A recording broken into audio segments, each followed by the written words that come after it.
अय्यूब के 7 बेटे थे और 3 बेटियां थी और बहुत सारी संपत्ति हुआ करती थी। अचानक एक ही दिन उनके 7 बेटे गुजर गए और उनकी 3 बेटियां खत्म हो गई और उनकी सारी संपत्ति लुट गई और सब कुछ खत्म हो गया।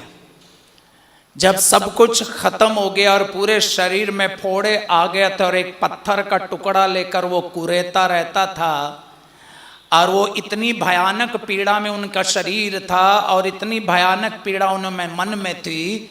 और उस समय जब वह इंसान बैठा हुआ है तब उनका एक मित्र है जिसका नाम है एलीहू, और एलीहू अय्यूब से उस समय कहते हैं, अय्यूब कान लगाकर सुनो, ईश्वर के किए चमत्कारों को तुम याद करो। हालेलुया। आज के दिन इस कलीसिया में, आज इस मंदिर में जितने भी लोग बैठे हुए हैं, आपके लिए आज मेरा संदेश, प्रभु का संदेश, पवित्र आत्मा की प्रेरणा यह है कि मैं आज के दिन आपसे ये कहना चाहता हूं, मेरे बड़े भाई मेरी बहन कान लगाकर सुनो, एक बार ईश्वर के द्वारा किए गए चमत्कारों पर तुम विचार करो। मसीही जिंदगी क्या है? अगर आप हमसे पूछें तो हम आपसे कहेंगे मसीही जिंदगी होती है ईश्वर के चमत्कारों को याद करने की जिंदगी। और हम सभी लोगों की एक सबसे बड़ी समस्या यह है कि ईश्वर ने हमारे जीवन में जो चमत्कार किए उन चमत्कारों को हम याद नहीं करते हैं। एक बार झारखंड के गोड्डा पैरिश गए थे। गोड्डा पैरिश के पैरिश प्रीस्ट ने एक किस्सा सुनाया।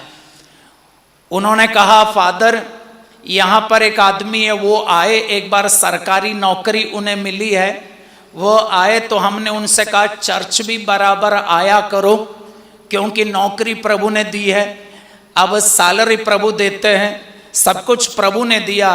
तो आदमी कहते हैं कुछ भी प्रभु ने नहीं दिया, सरकार देती है।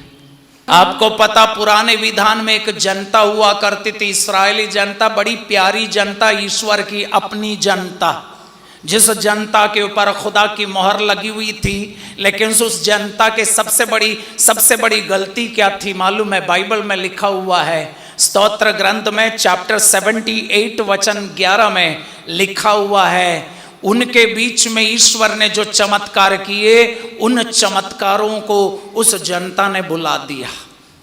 चमत्कारों को भुला देना एक बहुत बड़ी गलती है। इसलिए आज मेरे भाई और मेरी बहन, बैठे बैठे शाम की वेला में एक बार ईश्वर ने आपके जीवन में जो जो चमत्कार किए उस चमत्कारों पर विचार करो।